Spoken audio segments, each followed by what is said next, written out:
Vamos então dar início à nossa primeira apresentação, cujo tema, a praticagem do Brasil, desafios e conquistas diante dos limites operacionais dos portos e hidrovias. Eu convido ele, que é diretor-presidente do Conselho Nacional de Praticagem CONAPRA, Praticagem do Brasil, prático na zona de praticagem de Paranaguá e Antonina, no Paraná, ZP-17, bacharel em Ciências Navais pela Escola Naval Marinha do Brasil, aperfeiçoamento em aviação naval, mestre e doutor em pesquisa operacional pela Naval Postgraduate School em Monterey, da Califórnia, Estados Unidos. Eu convido assim o prático doutor Gustavo Henrique Alves Martins.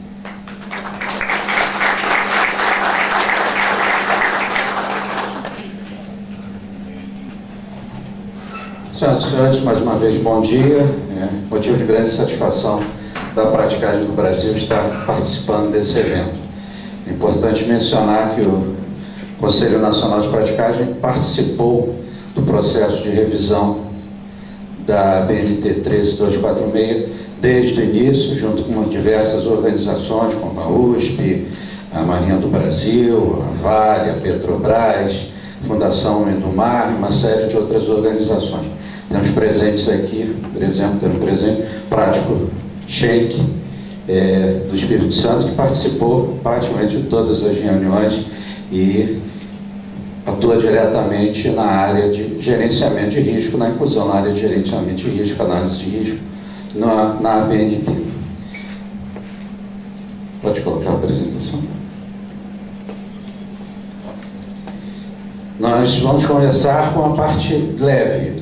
Não vou falar, eu não apresento nenhuma fórmula aqui, eu só vou falar um pouco, fazer um pouquinho de propaganda da praticagem, dizer a importância da integração entre a academia e a praticagem, ou seja, essa integração entre os engenheiros, entre os meteorologistas, entre os arquitetos e os usuários das vias navegáveis. É importante dizer que quem vai usar essas vias serão os comandantes de navios e os práticos que os assessoram. Então, o trabalho coordenado, tanto da parte técnica quanto da parte prática, efetivamente, da navegação, é fundamental para o sucesso do projeto.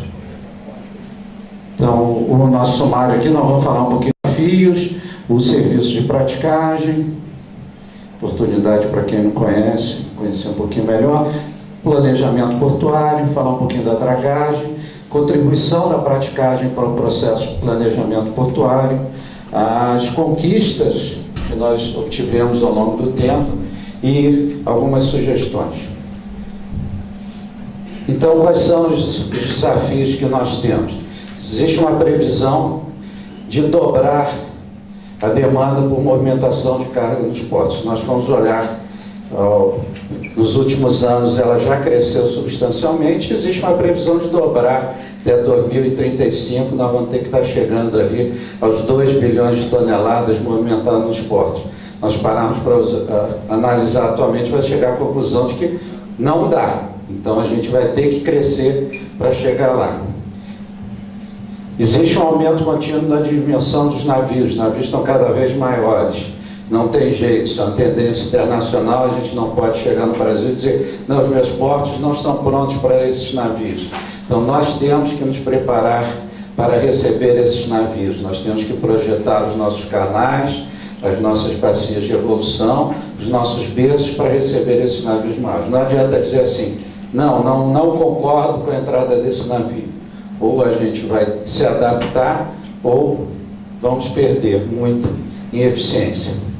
Obviamente, nós temos recursos limitados para a infraestrutura portuária. Todo mundo está acompanhando a situação do país e não tem dinheiro sobrando para investir. Então, temos que ser mais eficientes possíveis na aplicação dos recursos. O recurso não pode ser mal aplicado. Não adianta planejar a dragagem não dar certo, porque não se levou em consideração algumas condições ambientais. Temos que ser os mais eficientes possíveis. Necessidade de aumento de eficiência nas operações. Temos que ser mais eficientes. Não adianta só construir cais. Nós temos que tornar os nossos berços, os nossos terminais mais eficientes, ou seja, Você pode atracar mais navios, você pode carregar mais rápido cada um deles. Então, nós temos que trabalhar nisso tudo. E o uso eficiente das vias navegáveis é fundamental nisso. Se você tem um tempo de atracação sucessiva, se a gente tem uma desatracação, a próxima atracação leve 6 horas, 12 horas, nós temos que trabalhar numa forma de que a gente possa trocar o navio atracado em o mais rápido possível, 1 hora, meia hora, o que for possível, para aproveitar esse tempo para a operação.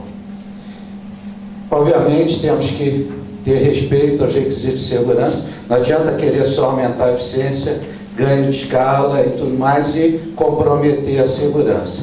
E, obviamente, o meio ambiente ele tem que ser preservado acima de tudo. Não podemos comprometer nem a segurança, nem o meio ambiente na hora que nós desejamos atender os desafios anteriores.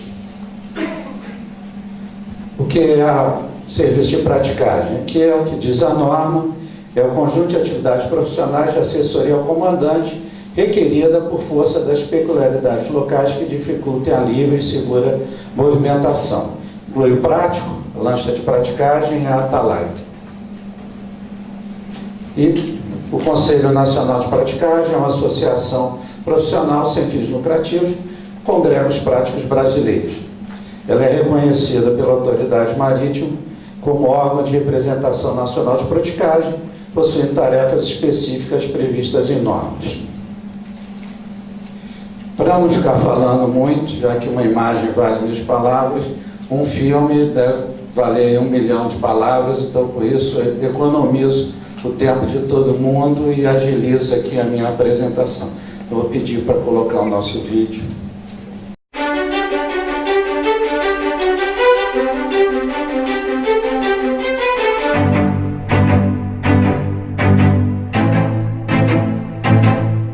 Para quem olha de fora, pode parecer fácil conduzir um navio por áreas de navegação tão extensas. Se comparado ao trânsito das grandes cidades, pode até parecer que manobrar um navio em águas restritas é uma tarefa simples, mas isso não é bem assim. Para se ter uma ideia, um navio de porte médio, dentro de uma região de praticagem, a uma velocidade equivalente a 15 km por hora, 8 nós, demora até 10 minutos para parar e percorre mais de 1,8 km neste período, enquanto um carro médio na mesma velocidade para quase que instantaneamente em menos de 10 metros. Além disso, cada porto tem suas particularidades e a água do mar esconde pedras, bancos de areia e até embarcações afundadas.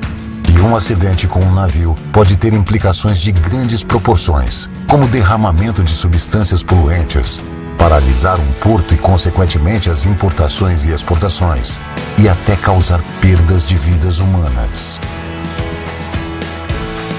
Por isso, a praticagem é um serviço fundamental para a navegação e existe em todo o mundo há mais de 4.000 anos. No Brasil, não poderia ser diferente. Aqui a praticagem foi regulamentada com a abertura dos portos em 1808. Nesse período, a praticagem do Brasil tem enfrentado enormes desafios para garantir que a limitada estrutura portuária possa responder às exigências ditadas pelo crescimento econômico e movimentações de navios cada vez maiores. O prático é um profissional muito bem treinado, que conhece como ninguém as características da região em que opera.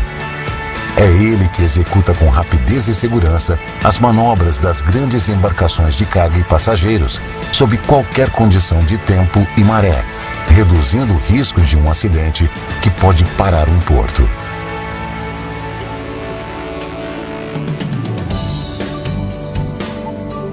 A função do prático é desenvolvida a bordo dos navios, para onde eles são conduzidos em lanchas com características especiais. O transbordo do prático da lancha para o navio é um momento de alto risco. Mas isso é apenas parte do processo. Em torno do prático existe uma enorme e custosa estrutura que trabalha 24 horas por dia, 7 dias por semana, 365 dias por ano. Em cada porto que opera, a praticagem conta com lanchas de transportes, estrutura de manutenção e uma moderna central de controle operacional que, monitorando em tempo real as condições atmosféricas, a altura e velocidade das ondas, oferece informações para a total segurança de manobra dos navios. Esta estrutura é totalmente paga pela praticagem. Com um litoral de aproximadamente 8.000 quilômetros e o segundo rio mais longo do mundo, o Brasil possui 22 zonas de praticagem. Duas das maiores zonas de praticagem do mundo ficam na Amazônia brasileira, com respectivamente 2.260 e 1.808 quilômetros de extensão. Nestes pontos, o trabalho da praticagem pode se prolongar por até 80 horas. A terceira zona de praticagem, em extensão, tem perto de 1/5 do tamanho da segunda e fica no rio Mississippi, nos Estados Unidos. Os práticos são selecionados por processos seletivos públicos, acessíveis a qualquer brasileiro, organizados e fiscalizados pela Marinha do Brasil. O treinamento rigoroso e a supervisão constante dos profissionais de praticagem são fatores determinantes para que o nível de acidentes no Brasil esteja entre os mais baixos do mundo. O modelo privado de praticagem do Brasil é o mesmo adotado nos principais portos do planeta. É um sistema que funciona, garante a agilidade das operações e traz segurança às movimentações dos navios, responsáveis por mais de 90% do comércio exterior brasileiro. Praticagem do Brasil. Segurança da navegação, preservação do meio ambiente e proteção da vida humana.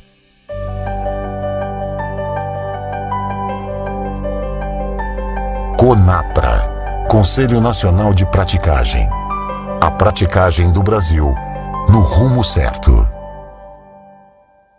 Bem, o vídeo já falou tudo que eu tinha que falar sobre praticagem, agora vamos falar sobre planejamento portuário.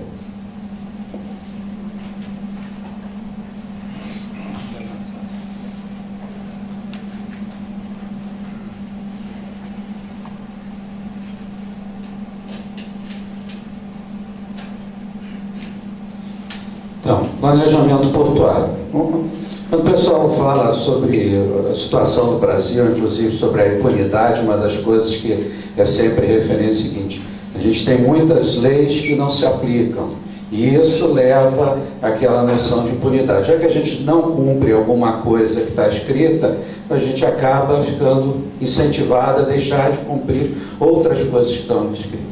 E uma das coisas que a gente não estava cumprindo era a norma, a BNT-NBR 13246. Em qualquer planejamento portuário, se olhava a norma e dizia: não dá para atender a norma, não vamos utilizar. Então, gerava-se um problema sério, passava a ser subjetivo, o que pode e o que não pode. Qual é o limite? Nós não temos um padrão, nós não temos uma referência pré-estabelecida. Para determinado tipo de navio de projeto, qual o canal, qual a área de parada dele, qual é a bacia. Ficava muito mais uma discussão, dá ou não dá. Qual é o limite final? Vamos o quê? Até 1 metro de segurança para cada bordo resolve? Não. Então a gente precisava de alguma referência. E aí, em 2014, foi lançado um novo PIANC 121, trazendo inclusive limites operacionais menos conservadores, ou seja, avanço da tecnologia, novos projetos de navio, uso de simuladores, uso de modelos físicos reduzidos. Então, foi possível chegar mais próximo ao limite. Então, passou a ter uma norma que você podia trabalhar e dizer: este aqui é o padrão que nós podemos adotar. Só que a gente tinha que trazer isso para o Brasil, não adianta ficar adotando uma norma internacional. Então, reuniu-se o grupo, o professor Tanu já falou, em 2013, para criar a nova norma, a BNT. Trazendo a experiência do PIANC, mas não só o PIANC, ou seja, adicionando mais conhecimento, mais recomendações ao nosso planejamento portuário. E isso é um desafio conjunto. Para quem? Para todos os envolvidos. Não é só de quem está fazendo o projeto. Ele envolve autoridade portuária, envolve serviços de praticagem, empresas de engenharia, empresas de dragagem, rebocadores, todos têm que participar desse planejamento. Estão todos interligados. Na hora que você está projetando a sua via navegável para determinado navio de projeto, você tem que pensar quais são os rebocadores que você vai poder utilizar. Por exemplo, você vai ter que, às vezes, parar o navio e girar. Você tem potência suficiente, então tudo tem que estar interligado. O planejamento portuário é muito comum, principalmente no ambiente público, quando a gente fala por isso, o pessoal pensar sempre em profundidade. Qual é a profundidade do canal? Como vamos dragar para ter a profundidade certa? Não, é importante a geometria do canal, não é só as dimensões verticais. Nós temos que considerar as dimensões verticais e horizontais adequadas e seguras. Então, temos para cada tipo de projeto de canal, por exemplo, para cada terminal, navio de projeto. É importante isso. É um processo interativo. Não adianta partir de um projeto inicial e achar que aquele será o projeto final. Existe toda uma evolução, um tentativa e erro, e voltar e rever o processo. E isso era um dos problemas. Muitas vezes a gente já percebia, já recebia um projeto todo, já com licença ambiental, com tudo isso. Você diz, não, mas peraí, essa curva aqui não está boa, mas agora não dá para mudar, porque senão vou ter que reiniciar o processo de licença ambiental e não vamos conseguir nada. Então, a gente tem que entender que é um processo interativo e que terá que ser revisto ao longo do tempo. E é importante, porque gera consequências na definição das limitações operacionais. Para quem trabalha nisso, sabe muito bem. Você vai projetar o seu canal de navegação, por exemplo, você vai entrar usando o PIAN, que é a nova BNT, você vai entrar lá, qual a intensidade do vento, qual a intensidade da corrente, qual a altura do maré, uma série, qual a intensidade a amplitude das vagas, frequência das vagas. Aquilo vai ser usado no futuro. Se você diz que seu vento é até força 3 e por isso seu canal pode ser um pouco mais estreito, já que o navio não vai abater tanto, bem, isso vai virar uma restrição operacional prática no futuro, ou seja, só vou poder operar até força 3. Então, o que for usado no planejamento vai ser restrição futura na operação. Tem que ser planejado isso. Não adianta, na hora do projeto, não, a corrente máxima é meio nó transversal. Aí depois você, peraí, mas eu tenho um correntômetro para medir a corrente? Não tenho. Então, como é que eu vou poder dizer, agora eu não posso manobrar porque a corrente está mais do que meio nó transversal? É só para escrever na hora do projeto ou corresponde efetivamente à realidade da operação? Impacto na competitividade do porto nos custos operacionais. Nós temos que ter os melhores projetos para que o porto seja mais eficiente e mais competitivo. É muito comum se dizer, o navio vai aonde a carga está, perfeito. Só que hoje, no mundo conectado, a carga vai ao porto mais eficiente. Na hora de mandar a carga para o porto, vai ver quanto tempo vai levar para embarcar, quais os custos envolvidos, qual a minha agilidade logística nisso. Então, tudo isso depende do bom projeto. Agora, quais são as necessidades? Dados ambientais atualizados com abrangência adequada. Você tem que ter isso. Não adianta a gente só ficar pensando em criar projetos, em instalar VTMS, que a gente ouve muito. Não, vamos gerenciar o tráfego. Não. O que a gente precisa hoje, talvez, do meu ponto de vista, é isso. Dados ambientais. Nós temos que ter uma análise do impacto no tráfego das embarcações. Não adianta pegar um porto, vamos colocar mais 20 terminais nesse porto. O canal, ele tem capacidade de suportar esse aumento de tráfego. Na hora que eu entrar com navios maiores, é muito mais uma coisa comum de projeto. Não, vamos fazer monovia para esse navio de projeto aqui, ou seja, só vai poder passar um navio por vez para economizar na dragagem. Bem, E como é que vai ficar a operação no futuro? Só vai poder passar o navio por vez? O quanto isso vai atrasar a disponibilidade dos berços? E aí o navio que está atracado vai ter que sair, navegar pelo canal algumas horas, depois voltar. Qual o impacto disso? Não é muito comum se ver esse tipo de análise. Planejamento meticuloso para obtenção dos melhores resultados possíveis. Nós temos que planejar como um todo, integrado, e não apenas um aspecto do planejamento. E precisamos de profissionais especializados para o desenvolvimento do projeto. Temos que investir na formação de pessoal. Então aqui, sempre lembrando, sempre bom falar, folga abaixo da quilha é o QC, quanto menor a folga, menor a capacidade de manobra, mais difícil o controle da embarcação, maior a potência dos rebocadores que vão ser utilizados.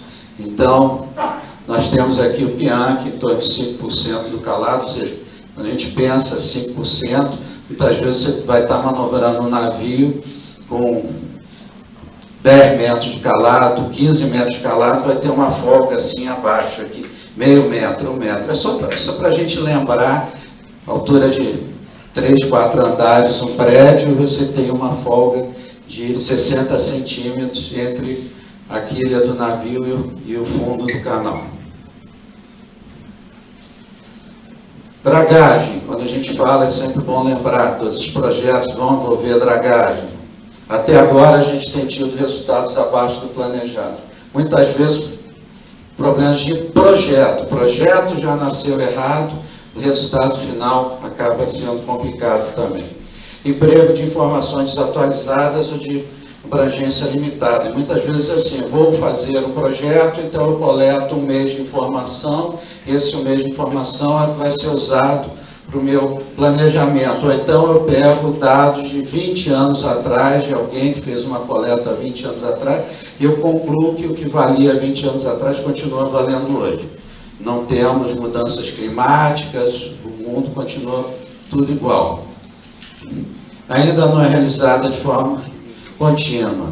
Este é um problema. Nós temos um problema sério de assoreamento no Brasil. Nós dragamos hoje e amanhã já começa a ter problema. E o tráfego marítimo, o comércio marítimo, precisa ter planejamento. Tem que saber daqui a 6 meses qual vai ser o calado. A própria dragagem traz riscos ao meio ambiente, cria problema com sedimentos e suspensão, e informações que a gente precisa sobre os limites. Quanto a gente pode dragar? Não adianta pegar um canal que profundidade natural 8 metros e achar que vai dragar 20 e vai dar certo. Existem limites e a gente tem que trabalhar com isso. Onde que a praticagem pode participar? Então, participação nas simulações de trânsito e manobra de navio do projeto. Isso aqui é essencialmente a nossa participação aqui com a TPN USP, participando, não só aqui, mas em outros locais, nas simulações, participando dos estudos. Revisão do arranjo geométrico. Resultado das simulações, a gente precisa rever, às vezes, a curva, precisa rever a área de parada. Projeto de curvas e pontos de aproximação, distâncias de parada, dimensões da bacia de evolução. O posicionamento do balizamento, análise de risco. Todo esse trabalho é integrado, não adianta só o engenheiro ver isso, porque o engenheiro não manobra o navio. O trabalho do engenheiro junto com o prático permite trazer essa experiência do dia a dia da manobra dos navios ao projeto técnico do engenheiro. Algumas conquistas. Primeiro, nesse tempo que a gente tem tido, é sempre bom falar, simulação antigamente era assim, vou precisar fazer uma simulação, para todo mundo, não, que é isso, simulação, isso aí vai encarecer muito o projeto, vai atrasar o projeto. Não, hoje a gente fala, vamos fazer uma simulação, e rapidamente a gente consegue coordenar a equipe, projetar a simulação. Então não há razão para nenhuma alteração ou de navio de projeto, ou alteração de canal, não tem uma simulação, não há por que não ter.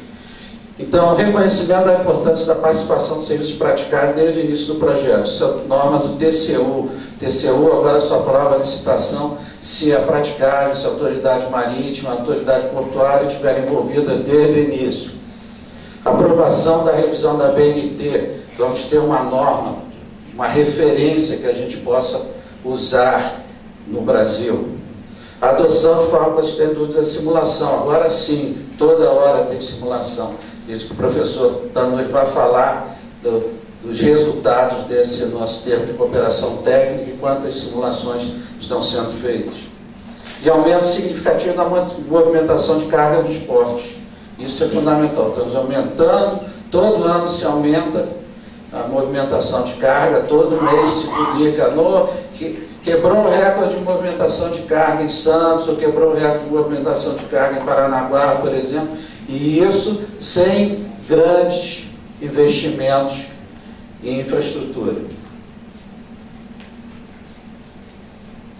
Algumas sugestões. Adotar as recomendações. Vamos usar padrão, tem que adotar isso. Aí já Marinha do Brasil, por exemplo, ela que vai definir o que ela vai usar na hora que for aprovar um projeto.